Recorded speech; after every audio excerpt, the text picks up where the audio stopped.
Shibuya é um dos arcos que mais me encanta no meio de muitos mangás que eu já li. Eu facilmente diria que é o melhor arco dos mangás, se não pelo menos um dos melhores, passando principalmente aquele sentimento de esperança, tristeza, desesperança, alívio e desespero, tudo ao mesmo tempo, trocando de cena para cena. O jeito que Didi Akutami escreve a história aqui passa perfeitamente para nós, leitores, a complexidade imposta dentro daquela situação, onde o equilíbrio é quebrado e todo mundo Jujutsu vira de ponta cabeça. O incidente Shibuya é descrito da seguinte forma no mangá, abre aspas, 31 de outubro, Shibuya. Relatório do incidente do dia 31 de outubro de 2018, 7 horas.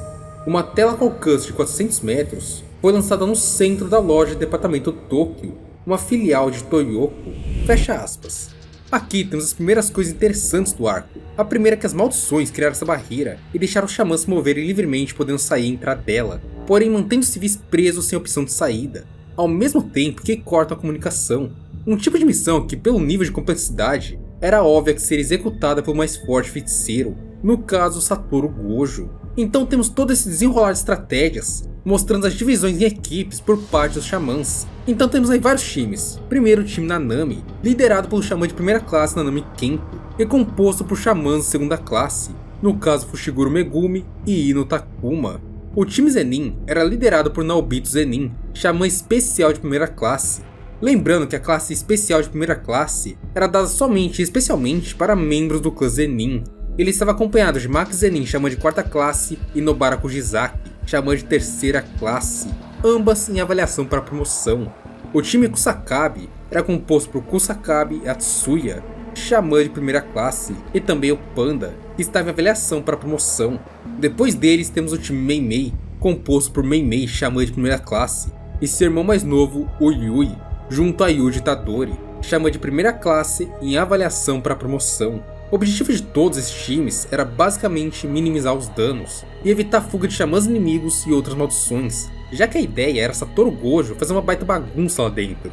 Mas é nesse primeiro embate, nessa primeira luta, que tudo já começa a dar errado, e pela primeira vez somos surpreendidos na obra, quando a luta de Gojo contra Hanami Jogi Mahito acaba com o selamento do xamã. Apesar de Gojo ter destroçado Hanami antes de ser mobilizado, o momento de selamento do Gojo é também o momento que somos introduzidos ao vilão principal da obra, no caso, Kenjaku. Na frente de Gojo e no corpo de Geto, Kenjaku revela sua verdadeira identidade, retirando o topo da cabeça do ex-amigo de Satoru e mostrando seu cérebro que estava no corpo de Suguru.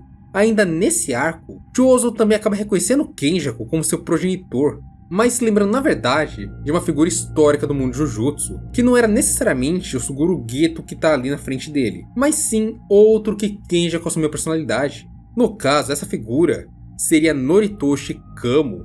De acordo com o mangá, abre aspas, a mancha do clã Kamo, o feiticeiro mais maligno da história, uma técnica de barreira ridícula de forte, e ferramentas amaldiçoadas ridiculamente poderosas. Uma mente brilhante com uma técnica amaldiçoada que permitia a ele entrar em corpos de outros. Fecha aspas. E o próprio Kenjaku nos confirma que esse aí era ele. Mas não apenas. Noritoshi Kamo era apenas um de seus nomes. No decorrer da história de Jujutsu, descobrimos que Kenjaku esteve em várias eras, inclusive na era Heian, há cerca de 1000 anos atrás, tendo vivido na mesma época que Ryomen Sukuna. O interessante desse arco é que ele é escrito como se fosse uma verdadeira guerra. Então qualquer um, literalmente qualquer um a qualquer momento, poderia acabar morrendo. Assim como aconteceu pelo lado xamãs com o selamento do Gojo e pelo lado das maldições com a aniquilação de Hanami. E após esses primeiros acontecimentos, o mundo Jujutsu novamente está em equilíbrio, já que a força mais poderosa, que era Satoru Gojo, já não existia mais para o lado dos xamãs. E temos aqui verdadeiras batalhas de vida ou morte, sendo a primeira delas de Yui Meimei contra a maldição da varíola, onde a xamã passou por muitas dificuldades e teve que lidar com uma maldição de classe especial com expansão de domínio. E se ela não estivesse em conjunto com seu irmão, provavelmente não teria como escapar do domínio por muito tempo. Por muito pouco, ela saiu vitoriosa e encerrou sua passagem pelo metrô, dando assim preferência à sua segurança. Em contrapartida, temos Yuji Tadori contra Chozo. Essa luta aqui realmente é bem interessante, já que se trata de uma vingança de Chozo pelos seus irmãos que Yuji e Nobara haviam derrotado no passado. E essa luta dos dois é consideravelmente bem movimentada e também inteligente, com Chozo usando a manipulação de sangue, em um nível que o Noritoshi Kamo lá da escola de Kyoto nunca chegou nem perto de demonstrar. Já o Itadori procurou anular essa técnica e trazer o Chozo para seu domínio, no caso uma luta de socos. No fim, Yuji aceitou que talvez ele não seria o herói que salvaria o Gojo, mas ele teria que ser pelo menos o xamã que tiraria alguém como Chozo do caminho. Mas mesmo assim ele não foi capaz. Chozo também definiu que Yuji era uma ameaça para todos, e reconheceu ele como forte, concluindo assim a sua vingança. E aqui temos algo que explode a nossa cabeça, a primeira reviravolta do arco de Shibuya, quando Chozo tem uma memória de evento passado que nunca aconteceu, mas nessa memória estava ele, seus dois irmãos e Yuji Itadori comendo em uma mesa, o que significa que Yuji também era seu irmão, não só significando que Chozo estaria ali aniquilando seu irmão mais novo, mas que Yuji já teria feito o mesmo no passado sem saber. Aqueles que ele matou eram seus irmãos, coisa que se ele soubesse provavelmente também causaria crise no Itadori, assim como causou no Chozo, ao ponto de ele entrar em choque e correr do local desesperadamente, dando novamente a abertura ao próximo evento de Shibuya, que esse sim acabaria de uma vez por todas com tudo que Itadori tem, com sua sanidade. Ao mesmo tempo de toda essa bagunça, Maki, Naobito e Nanami enfrentavam Dagon, uma das maldições que andava junto com Mahito. E essa maldição é interessante, que é o primeiro que nos mostra que maldições têm sentimentos, já que antes ele virar de fato uma maldição de classe especial, saindo da sua forma de feto amaldiçoado, Dagon grita por Jogo e também por Mahito, e ainda chora a morte de Hanami, evoluindo o poder para se vingar dos xamãs. Porém ele é frustrado por dois personagens. O primeiro é Fushiguro Megumi, que invade o domínio de Dagon e acaba destabilizando a maldição, abrindo um buraco em sua barreira, e também salvando a vida de Nanami, Maki e Naobito. Pelo buraco, quem entrou na barreira foi Fushiguro Toji, que havia sido reencarnado em Shibuya através de uma técnica amaldiçoada, feita por uma velha xamã que ele mesmo eliminou em seu retorno.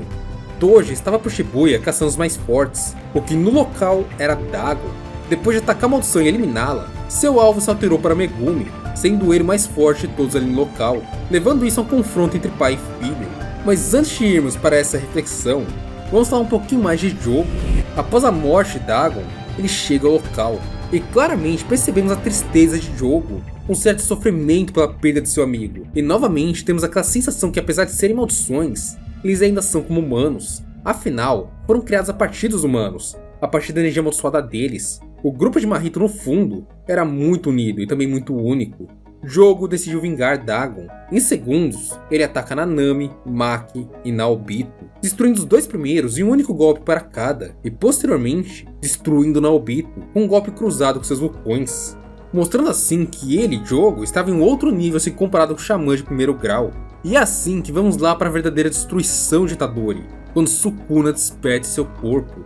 Depois que Chozo largou Itadori lá machucado, Mimika e Nanako, as duas meninas que Geto ajudou no passado, acharam o corpo de Yuji e começaram a dar a ele vários dedos de Sukuna para ele comer. E Jogo, por causa dos dedos, acaba sendo atraído até o local, onde ele dispensa as meninas e alimenta Itadori com 10 dedos de Sukuna, fazendo assim Ryoma e Sukuna despertar e tomar o corpo de Itadori, agora com um total de 15 dedos. Na cabeça de Yuji, isso era sinistro, já que Sukuna, que estava em seu corpo, era sua responsabilidade. Cada pessoa que Sukuna eliminava era uma mancha de sangue nas mãos de Itadori, e as primeiras a compor essas manchas de sangue são Mimiko e Nanako, que tentaram, entre aspas, salvar o Geto com a ajuda de Sukuna, mas foram reduzidos a pequenos pedaços de carne. Já em relação a Jogo, Sukuna promete que se a maldição acertar um único golpe nele, ele iria esmagar Shibuya e levar todos que estavam ali na área para a morte. Assim temos o duelo de Sukuna contra Jogo, uma luta intensa, ao ponto de chamar a atenção de todos que estavam lutando ali próximo. No caso, Kusakabe e Panda contra os ex-aliados de Geto. Sukuna espanca e destrói Jogo, querendo levar ele ao seu limite. A loucura vai tão longe ao ponto de Jogo criar um tipo de meteoro contra Sukuna, explodindo grande parte da área de Shibuya. No fim, Sukuna acaba vencendo o jogo em um duelo de fogo contra fogo, exorcizando o espírito amaldiçoado. E assim chegamos a uma das cenas que fazem eu amar esse arco, e repetir a frase que falei lá no início: Shibuya talvez seja o melhor arco dos animes. Assim, atingido pela flecha de Sukuna, Jogo vai para um espaço em branco, onde se encontra com seus amigos, no caso Dagon e Hanami, que haviam morrido também. E é muito claro o jeito que eles se tratam. A amizade que eles levaram em vida era realmente algo real, tanto que eles se desculpam. E Hanami se lembra que ainda faltava o Mahito, mas eles entendem que o Mahito ainda não vai chegar ali. Para os homens, a morte é o que eles querem repelir, mas ao mesmo tempo, existem homens do outro lado da morte. A morte é como um espelho, e Mahito era esse espelho. Ele ainda cresceria muito antes de se encontrar com Jogo, Hanami ou Dagon. Era isso que eles três acreditavam, que Mahito ia durar muito mais que eles. Jogo também diz que um dia, se eles renascessem como humanos, eles não seriam os mesmos. mas que ele esperava bastante que pudesse revê-los em outra vida. E isso talvez seja a maior declaração de amizade do mangá. Algo que Jogo, uma maldição de classe especial, gostaria de levar sua vida como maldição para sua próxima encarnação. Sukuna acaba interrompendo Jogo antes da morte, e diz que viver como humano seria bobagem, apesar de entender o lado da maldição. Mas talvez o maior impacto que Sukuna causou em Jogo é quando o Rei das Maldições diz que em 1000 anos, entre lutas com xamãs e maldições, Jogo era agradável. Ele deveria se orgulhar porque de fato ele era forte. E vemos que Jogo nessa situação chora, talvez a coisa mais humana que poderíamos ver na feição de uma maldição cruel como ele. O orgulho de Jogo havia sido completamente destroçado por Gojo em um duelo no passado, ao ponto do próprio Jogo se julgar como fraco e não ter mais aquela confiança e orgulho que ele tinha antes. Morrer sabendo que ele sempre foi forte foi algo que fez Jogo sentir orgulhoso de si mesmo, ao ponto de se emocionar e acabar chorando. Foi como se ele tivesse visto nele mesmo algo que ele estava ignorando por achar irreal. Óbvio, não sabemos se Sukuna falou isso com a intenção de ajudar o Jogo ou não sabemos se ele criou algum tipo de pensamento em relação à maldição. Mas apesar de ter acabado exorcizando o Jogo, Sukuna não foi assim tão cruel com a maldição. Na verdade, bem pelo contrário. É uma das poucas vezes que vemos o Rei das Maldições sendo espontaneamente benevolente. Agora vamos falar um pouquinho mais da luta de Toji com Megumi. É uma luta bem frenética e extremamente técnica, onde Fushiguro Toji luta através dos instintos e Megumi foge. Óbvio, é um cara que acabou de exorcizar uma maldição de classe especial. Até que Megumi faz uma pequena surpresa para o Toji no meio do combate. E nesse momento a memória do caçador de xamãs volta para sua mente. Toji estava em um mercado onde ele falava com Naobito Zenin sobre Megumi, negociando a venda de seu filho para a família Zenin. Quando estávamos vendo ele lá no passado do Gojo, falando sobre essa venda, antes de sua morte, não entendemos ao certo o motivo de ele querer se livrar do seu filho. Dá a entender que ele apenas trocou Megumi por dinheiro. Porém, em Shibuya, entendemos que Toji, apesar de também receber dinheiro, estava pensando no futuro de Megumi. A família Zenin não servia para alguém como ele, sem energia amaldiçoada, mas para alguém como Megumi, seria algo bom para seu potencial. Talvez melhor do que foi para ele, ou também melhor do que ele poderia fornecer para seu filho. Tanto que depois que se lembrou de tudo, Toji se lembra de Megumi e pergunta a ele qual era o seu sobrenome. E quando ele ouve Fushiguro, Toji tira a própria vida, com as suas últimas palavras sendo, abre aspas, sorte sua. Muita gente diz que se Megumi falasse Zenin, Toji teria o matado, e por ser Fushiguro, que o caçador de xamãs deixou seu filho sobreviver. Mas eu vejo essa cena aqui de forma bem diferente. Toji tinha um claro nojo em relação à família Zenin, mas ele ainda assim sabia que estar em uma das grandes famílias Jujutsu era algo ótimo para um xamã com uma técnica herdada. E por isso que ele deu essa oportunidade para Megumi. Em relação à última frase, talvez no fundo, ele sabia que as famílias Jujutsu eram um ambiente bem cruel, e vendo seu filho era Fushiguro, ele entendeu que Satoru Gojo havia cuidado de seu moleque no passado e que Megumi talvez tenha sido um pouquinho mais feliz do que ele seria na família Zenin. Eu gosto bastante de levar essa cena do Toji como um pai que estava preocupado com seu filho mesmo após a morte. Depois disso, temos a lendária luta de Ryoma e Sukuna versus General Mahoraga, que sim, o Megumi invocou para lidar com um lixo que nem a primeira classe como o Haruta. Mas vamos dar desconto. O Megumi estava todo quebrado das lutas com Dagon e Toji. O interessante dessa luta é o estrago que Sukuna promove para derrotar o Shikigami, principalmente na sua expansão de domínio. O Santuário Malevolente toma conta de uma área de 140 metros de raio, ou seja, um diâmetro de 280 metros. E essa área inteira foi devastada, levando a vida de milhares de civis inocentes. Inclusive, Sukuna elimina Haruto um pouquinho depois. E na frente de Shibuya e Dogenzaka, Sukuna troca com Itadori e mostra ao garoto todo o estrago que ele fez enquanto Yuji não conseguia contê-lo, mostrando na mente de Itadori todas as memórias das mortes e desastres que ele causou, fazendo Yuji vomitar em choque. Itadori chora e dói em todos nós que estamos lendo o mangá, porque a gente sente a dor dele, sente que ele não queria ser executado, sente que ele só queria proteger a todos, ele só queria ajudar todo mundo, mas agora Yuji não passava de um assassino, e pra piorar, Itadori resolveu levantar e tentar lutar. Mas no subsolo, a primeira coisa que ele vê é o Nanami sendo tocado pelo Mahito. E só pôde ouvir suas últimas palavras. Itadori, agora é com você. E Mahito explode o Nanami, bem na frente de Yuji. E assim se iniciam uma das lutas mais doloridas que eu já vi para um protagonista na minha vida. Com o Mahito deixando claro que desde o início, Itadori e ele são iguais. Ao mesmo tempo que Yuji e Mahito lutavam, um clone do corpo principal de Mahito enfrentava Nobara Kujizaki no outro lado de Shibuya. E aqui entendemos que Nobara, naquela situação, era a predadora natural de Mahito, já que pela ressonância de sua habilidade, ela conseguia acertar o clone e causar danos reais na alma de Mahito. Por isso o clone fugiu, mas óbvio, não sem estratégia. Ele atraiu a Nobara sem ela perceber, levando a garota até o metrô. O corpo principal também fugiu do Yuji, e um dos corredores, os dois trocam. O Mahito principal vai pra cima de Nobara, e o clone pra cima de Itadori. O clone não podia usar a transmutação ociosa em humanos, mas o corpo real podia. E assim Mahito encosta no rosto de Nobara, para o desespero de Itadori. E assim vemos o passado de Nobara, o quanto ela valorizava quem ela amava, e o quanto ela se sentia deslocada na cidade onde ela veio. Tudo que ela queria era ser feliz com as pessoas iguais a ela, coisa que ela encontrou na escola Jutsu. Encontrou em Gojo, em Yuji, em Megumi, em Maki, e no Maki e no Panda. Pessoas iguais a ela, loucas, mas incríveis. Parece que Nobara não poderia mais se encontrar com sua amiga de infância, mas ainda assim ela poderia deixar suas últimas palavras. Então ela disse a Itadori: Itadori, diga a todos que não foi tão ruim. Morrendo com um sorriso no rosto, sem arrependimentos, uma morte bem dolorida e pesada, mas construída de forma incrível. Antes eu até acreditava que a Nobara teria sim uma volta, talvez com um tratamento de energia reversa feito pela Shoko, mas relendo o mangá agora, entendendo tudo de novo, a Nobara não vai voltar. A morte dela é triste e pesada, uma coisa que exige muita coragem por parte do autor. Afinal, ela era uma pessoa do trio de protagonistas. E por isso que Shibuya é tão marcante. É um arco que acontece de tudo que ninguém espera acontecer. Um reflexo, Itadori quebra. Ele perder para Chozo, o ataque do Sukuna, a morte de Nanami, e agora a perda dela. A sanidade do Yuji acabou. E assim começa o espancamento de Mahito a Itadori. Mahito chega a usar o raio negro contra nosso prota.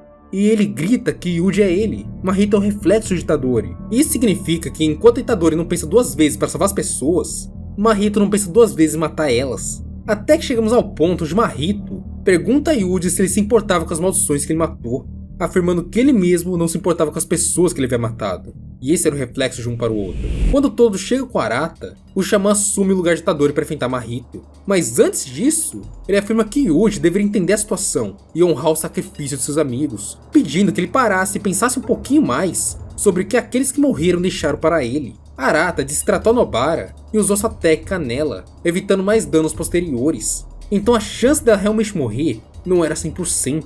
Ela ainda tinha chance de sobrevivência, tentando acalmar o Yuji. Todo continuou lutando, até que ele troca com Yuji, e o nosso prota acerta um raio negro em Mahito, voltando assim ao combate e superando a, entre aspas, quebra do herói. E aqui temos uma luta insana, com direito à distribuição de raios negros, todo destruindo humanos transfigurados de grande potencial, e também Mahito copiando Gojo e usando sua expansão de domínio em 0.2 segundos. No fim, todo perdeu sua mão, mas ele sobreviveu ao raio negro, e assim trocou com Yuji, que contra-atacou Mahito também com raio negro. E Mahito, após levar o raio negro e usar o raio negro, ele diz ter encontrado a verdadeira essência de sua própria alma. De acordo com ele, a entre aspas forma verdadeira. Usando a transfiguração ociosa em si mesmo, Mahito evolui e se torna um corpo espiritual instantâneo de morte desfigurada. Itadori e Mahito decidiram o vencedor da batalha durante uma trocação franca. E com o blefe de todo, esse vencedor foi decidido através do raio negro Yuji Itadori. E aqui temos uma das paradas mais cabulosas que Itadori fala no mangá inteiro. Ele aceita que Mahito é ele e promete que vai matá-lo ali e vai matá-lo em outra encarnação. Não importa se Mahito trocasse de nome, mudasse aparência, fizesse qualquer coisa, Yuji iria eliminá-lo, sem razão ou motivo, até porque o seu papel é eliminar maldições. E para fechar com chave de ouro, temos a inversão dos papéis, onde o herói parece o vilão e o vilão parece a vítima. Mahito foge em desespero de Yuji, até parar nos pés de Kenjaku, que ele conhece ainda como Geto. Todos procuravam se agrupar quando Kenjaku absorveu Mahito e se mostrou superior a Itadori. Com a chegada de Chozo ao local e todos da escola Kyoto, voltamos ao discurso de Kenjaku que eu já falei antes, sobre seus 1000 anos e sobre Norito Shikamo. Mas o que eu deixei agora pro final desse vídeo é que Shibuya explica finalmente os objetivos de Kenjaku. Kenjaku queria otimizar a energia amaldiçoada, e ele também entendia que com isso, a grande maioria de xamãs estariam concentrados no Japão, porque somente ali, por causa da cortina do Tengen, teriam xamãs de grande potencial, fazendo assim o Japão, nesse caso, virar um tipo de superpotência. Mas é óbvio que os ocidentais não deixariam isso para trás, o que geraria muitas guerras e tragédias, tudo em busca de criar xamãs. Mas isso pouco importava para Kenjaku. Ele não queria um mundo sem maldições, ou um mundo pacífico e utópico como Yuki e Geto queriam. Kenjaku queria algo que excedesse ele mesmo, algo que excedesse os limites de seu próprio potencial, e por isso, em sua visão, o caos era a melhor opção, algo grande bastante para que nem ele fosse capaz de controlar. Com a transmutação ociosa, Kenjaku fez alterações no cérebro de dois tipos de não-xamãs pelo Japão, aqueles que têm técnicas amaldiçoadas mas não sabem, e pessoas que ingeriram objetos amaldiçoados como Itadori. Assim, após aperfeiçoar a energia deles, Kenjaku criou um tipo de Battle Royale, que ele compara a soltar 1000 Itadores para lutar entre si. Em sua saída, Kenjaku também liberou milhares de maldições que ele fez contrato, e isso além dos contratos que ele tinha com outros xamãs do passado, fechando assim o arco de Shibuya com o anúncio de que a Era Heian, a Era das Maldições, havia retornado. E bom, com isso eu acho que fica bem claro o porquê de eu achar Shibuya o melhor arco dos mangás.